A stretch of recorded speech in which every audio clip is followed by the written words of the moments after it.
How do you see the world? How do you see people?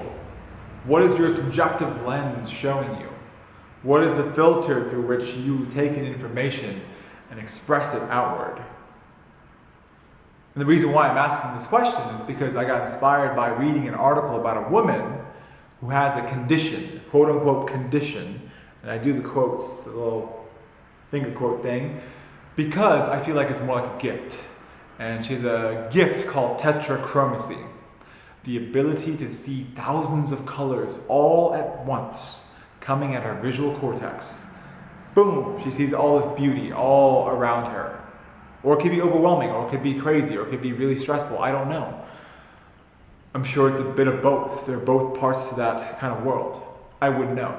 I'm only assuming. I'm only projecting how I would feel. But anyway, she's an artist. So I can only imagine how beautiful her pieces are. And actually, after I get done with this video, I'm going to go check out her art, for sure. But it got me thinking about how I see the world. How I see the world, how I see people. Especially when people are talking to me and telling me about their dreams and their passions and what they want to do in life, what their purpose is. It got me thinking about how I see the world and how my passions are expressed, how my creative expression is expressed to you guys. How I convey my feelings, my emotions, my thoughts, my dreams, my ideas. And I see things like a movie, like one big movie. And there's, I think, a guy named Steven Johnson, I can't remember who it was, but he said that a movie is like cartography for the mind.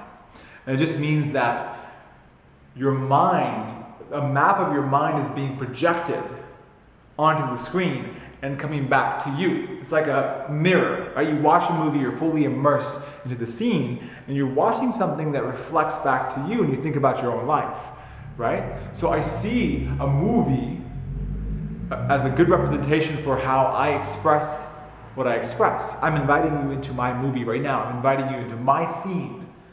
Curtains unveiled, bare, stripped. This is who I am. And my scene, my passions, and my dreams to really bring out that personal legend within every single one of us through the cultivation of our bodies, the development of our bodies and our minds is what I do. That's what I love. This is what I live. This is what I breathe. And it continues to evolve. And it evolves from a perspective of just how do I fix someone's knee issues or back problems or neck issues? How do I get them stronger? How do I get them to perform better? How do I get them to feel better with their nutrition, with their lifestyles? How do I get them to hack their sleep? And it expands all these very specific things, but now it's moved into a space of motivation, inspiration, poetry. And the first time I saw this happen was through a guy named Paul Chek.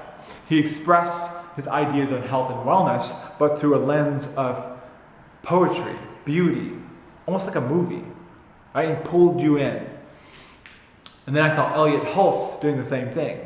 Very poetic. I mean, he reads all these books and he brings his philosophy and he kind of like melds all these philosophies into one, into his own remix, and he just keeps playing it over and over, and it sounds so dope that you want to keep hearing it over and over. And there's a guy named Jason Silva, does the same thing.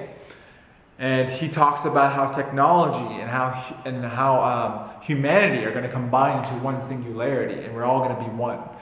And instead of fighting it, we can embrace it, but still remember our humanness throughout the process, and still remember to cultivate and do these human hobbies that make us human, like move, eat, and live.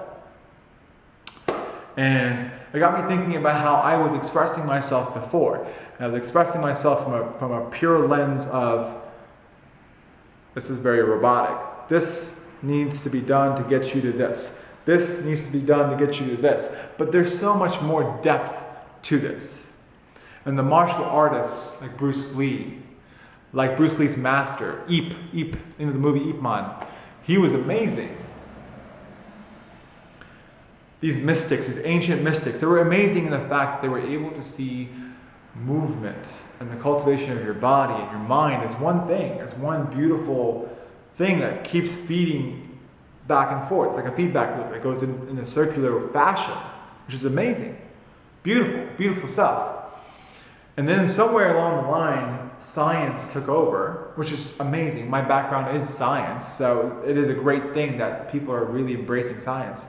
Science took over and we lost the poetic and the intuitive, visceral feeling we get from doing these things, cultivating our minds and our bodies. And I want to bring that back. I want to continue to bring that back with my own remix, my own way of expressing myself. Through poetry, through motion, through ideas, through this movie happening right now.